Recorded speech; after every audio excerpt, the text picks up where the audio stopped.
മലയാളി വാർത്ത ഇൻസൈഡിലേക്ക് സ്വാഗതം. ദിലീപിന്റേത് മന്ത്രവാദമോ കൂടോത്രമോ മാനേജ്മെന്റോ? അകാല വിയോഗങ്ങൾ ചർച്ചയാവുകയാണ്. കേസിൽ നിന്നും ദിലീപ് കുറ്റമുക്തനായതോടുകൂടി നടിയെ ആക്രമിച്ച കേസിന്റെ അന്വേഷണത്തിൽ കിങ് പിൻ ആയവർ എങ്ങനെയാണ് അകാലത്തിൽ മരിച്ചതെന്ന ചോദ്യത്തിന് പ്രസക്തി വർദ്ധിക്കുന്നു. കേസിൽ നിർണായക ശക്തികളായവർ അകാലത്തിൽ മരിച്ചു വീഴുകയായിരുന്നു എന്നതാണ് പ്രധാനം. പ്രാർത്ഥനയോടെയാണോ കൂടോത്രമാണോ എന്നറിയാതെ ദിലീപ് ചില ക്ഷേത്രങ്ങൾ സന്ദർശിച്ചതും ശക്തിപൂജകൾ നടത്തിയതും വാർത്തയായി മാറിയിരുന്നു. നടി ആക്രമിച്ച കേസിൽ തെളിവില്ലാത്തതിന്റെ പേരിൽ ദിലീപിനെ സെഷൻസ് കോടതി കുറ്റമുക്തനാക്കുമ്പോൾ കേസിൽ നിർണായക ഇടപെടൽ നടത്തിയ അന്വേഷണ ഉദ്യോഗസ്ഥൻ പ്രഫുലചന്ദ്രൻ, പി.ടി. തോമസ്, സംവിധായകൻ ബാലചന്ദ്രകുമാർ എന്നിവരുടെ അകാല വിയോഗം ചർച്ചയാവുകയാണ്. ഗൂഢാലോചന കുറ്റം ചുമത്തി ദിലീപിനെ അറസ്റ്റ് ചെയ്ത ഡിവൈഎസ്പി പ്രഫുല ചന്ദ്രൻ കഴിഞ്ഞ ഏപ്രിലിൽ 55 വയസ്സിലാണ് വൃക്കരോഗത്തെ തുടർന്ന് മരിച്ചത്. ദിലീപ് ഗൂഢാലോചന നടത്തിയെന്നതിന് താൻ സാക്ഷിയാണ് എന്ന് വെളിപ്പെടുത്തി രംഗത്തു വന്ന ബാലചന്ദ്രകുമാറിന്റെ 52ാമത്തെ വയസ്സിൽ വൃക്കരോഗത്തെ തുടർന്ന് മരിച്ചു. പി.ടി. തോമസും അകാലത്തിൽ രോഗബാധിതനായി മരിച്ചു. കേസ് നൽകേണ്ടത് സിനിമാ രംഗത്തുള്ള സുഹൃത്തുക്കളടക്കം ഉപദേശിച്ചപ്പോഴും ഉന്നത പോലീസ് ഉദ്യോഗസ്ഥരെ വിളിച്ചു വരുത്തി കേസെടുപ്പിച്ച കോൺഗ്രസ് നേതാവ് പി.ടി. തോമസ് ആണ് കേസിനിടെ മരണമടഞ്ഞ മറ്റൊരാൾ. ദിലീപിന്റെ പേര് പരാമർശിച്ചിരുന്നില്ല എന്ന് അടുത്തിടെ വെളിപ്പെടുത്തിയിരുന്നു.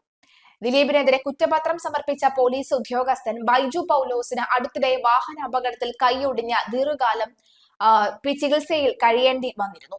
കുറ്റകൃത്യത്തിന് ഇരയായ നടി അന്നു രാത്രി സഹായം ചോദിച്ചെത്തിയതും നടനും സംവിധായകനുമായ ലാലിന്റെ വീട്ടിലാണ്.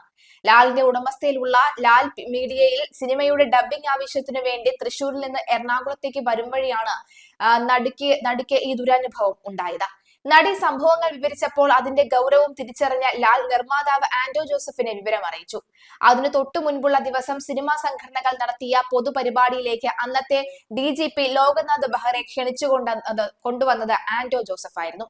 അതിന്റെ ഓർമ്മയിലാണ് ഇത്തരമൊരു കേസ് ഉണ്ടായപ്പോൾ എന്തു നടപടി എടുക്കണമെന്നറിയാൻ ആന്റോ ജോസഫിനെ വിളിച്ചത്. ലാലിന്റെ വീട്ടിലേക്ക് പോകാൻ ഇറങ്ങും വഴി ആന്റോ താമസിക്കുന്ന പാർപ്പിട കോളനിയിൽ തന്നെ താമസിക്കുന്ന പി.ടി. തോമസ് MLA വിവരം അറിയിക്കാൻ ആന്റോ ജോസഫിന് തോന്നിയതാണ് ഈ കേസിലെ നിർണായക നിമിഷം. സംഭവത്തിന്റെ ഗൗരവം മനസ്സിലാക്കിയ പി.ടി. തോമസ് നേരിട്ട് അതിജീവിതയെ കണ്ടു വിവരം തിരക്കാൻ തീരുമാനിച്ച ആന്റോയുടെ ഒപ്പം ലാലിന്റെ വീട്ടിലെത്തിയത്. അതിജീവിതയോട് വിവരം ചോദിച്ചറിഞ്ഞ പി.ടി. തോമസ് അന്നത്തെ എറണാകുളം റേഞ്ച് IGP വിജയനെയും സിറ്റി പോലീസ് കമ്മീഷണർ MP ദിനേശിനെയും ഫോണിൽ വിളിച്ച വിവരം അറിയിച്ചു. ഉടൻ ഒരു മുതിർന്ന വനിതാ പോലീസ് ഉദ്യോഗസ്ഥയെ നേരിട്ട് വിട്ട് അതിജീവിതയുടെ മൊഴി രേഖപ്പെടുത്തണമെന്ന് ആവശ്യപ്പെട്ടു. പി.ടി. തോമസ് ഇടപെട്ടതോടുകൂടി കേസിന്റെ ഗതി തന്നെ മാറി. അതിനിടെ സിനിമാ മേഖലയിലെ ചിലർ നടിയെ വിളിച്ചും നേരിൽ കണ്ടും കേസ് റിപ്പോർട്ട് ചെയ്യാതിരിക്കാനുള്ള ശ്രമവും നടത്തിയപ്പോൾ പി.ടി. തോമസ് പൊട്ടിത്തെറിച്ചു. ഞാൻ ജീവനോടെ ഉള്ളതുവരെ മോൾക്കൊപ്പം ഞാൻ ഉണ്ടാകും.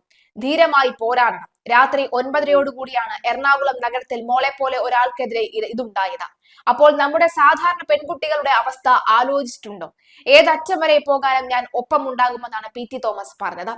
സാക്ഷി വിസ്താരത്തിൽ പ്രതിഭാഗത്തിന്റെ തിരിച്ചും മറിച്ചുമുള്ള ചോദ്യങ്ങൾക്ക് മുൻപിൽ പതറാതെ നിന്ന പി.ടിയുടെ മൊഴികളായിരുന്നു പ്രോസിക്യൂഷൻ കേസിന്റെ ബലം. കേസിലെ കുറ്റകൃത്യത്തിന് ആവശ്യത്തിലധികം തെളിവുണ്ടെങ്കിലും അതിനു പിന്നിലെ ഗൂഢാലോചനയുടെ കാര്യത്തിലേക്ക് ബലപ്പെട്ട തെളിവുകൾ അന്വേഷണത്തിന്റെ ആദ്യഘട്ടത്തിൽ പ്രത്യേക അന്വേഷണ സംഘത്തിന് ലഭിച്ചിരുന്നില്ല. അതിന്റെ കുറവ് നികത്തിയതും വിചാരണ പാതി വഴി പിന്നിട്ട ഘട്ടത്തിൽ സംവിധായകൻ ബാലചന്ദ്രകുമാർ നടത്തിയ വെളിപ്പെടുത്തലുമാണ് ഈ മൊഴികൾ ദിലീപിനെയും ഒപ്പമുള്ളവരെയും പ്രതിക്കൂട്ടിലാക്കുന്നതായിരുന്നു. അതോടെ സാക്ഷി വിസ്താരം നിർത്തിവെച്ച തുടരന്വേഷണം നടത്താൻ വിചാരണ കോടതി അനുവദിച്ചു. ഈ അന്വേഷണത്തിലാണ് ദിലീപിന്റെ സുഹൃത്തും ആലുവയിലെ വ്യവസായിയുമായ G ശരത്തിനെ 13ാം പ്രതിയാക്കി കുറ്റപത്രം പുതുക്കി വിസ്താരം ആരംഭിച്ചത്. പ്രഫുലൻ ചന്ദ്രന്റെ വിയോഗവും അപ്രതീക്ഷിതമായിരുന്നു. ഡിവൈഎസ്പിയായി സർവീസിലിരിക്കെ മരിച്ച മൂത്ത സഹോദരന് പിന്നാലെ ഇളയ സഹോദരനും ഡിവൈഎസ്പി ആയിരിക്കെ മരിച്ചു. മാവേലിക്കര ചെന്നിത്തല ചെറുകാൽ വരോട്ടിൽ പരേതനായ K ഭാസ്കരൻ നായരുടെയും P തങ്കമ്മയുടെയും മകളായി ആലപ്പുഴ ഡിവൈഎസ്പി രവീന്ദ്ര പ്രസാദ് 2011 ജനുവരിയിലും അദ്ദേഹത്തിന്റെ ഇളയ സഹോദരൻ ആലപ്പുഴ ജില്ലാ ക്രൈംബ്രാഞ്ച് ഡിവൈഎസ്പി KB പ്രഫുലചന്ദ്രൻ കഴിഞ്ഞ വർഷമാണ് മരിച്ചത്.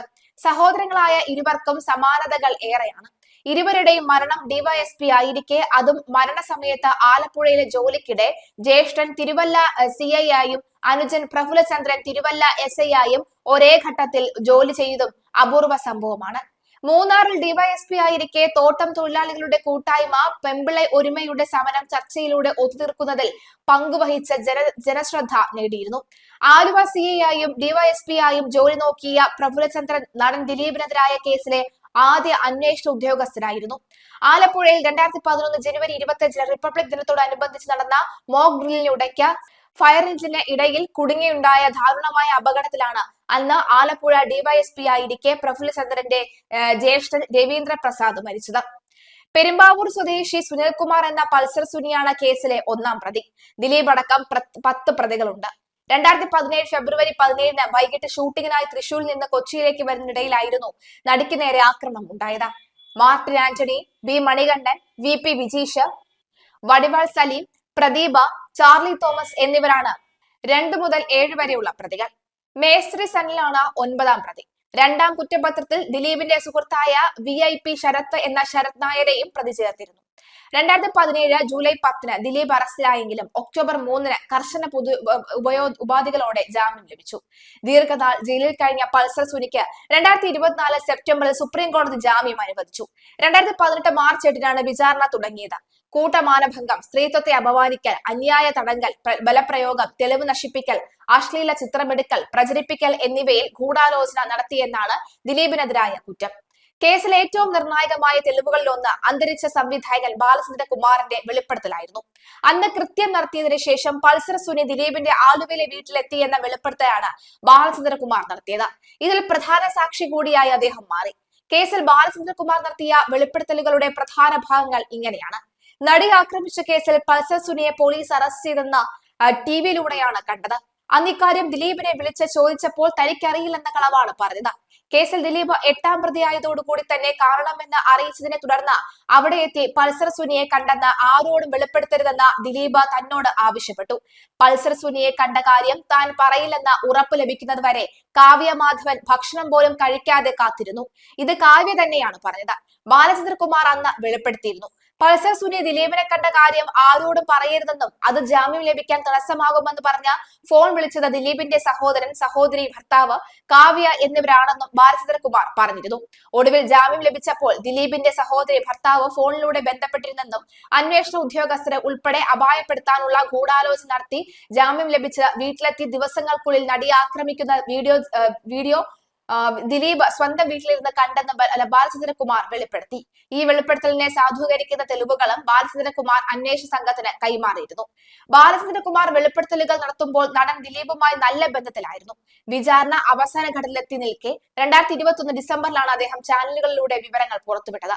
2017 നടിയെ ആക്രമിച്ചതുമായി ബന്ധപ്പെട്ട കേസിൽ അന്വേഷണ ഉദ്യോഗസ്ഥരെ ആക്രമിക്കാൻ വേണ്ടി ദിലീപിന്റെ നേതൃത്വത്തിൽ കേസിൽ 1ാം പ്രതിയായ പൾസർ സുനിയും സംഘവും പദ്ധതിയിടുകയാണ് എന്നും സാക്ഷികളെ സ്വാധീനിക്കാൻ ശ്രമിച്ചിരുന്നുവെന്നും ബാലചന്ദ്രൻ വെളിപ്പെടുത്തി.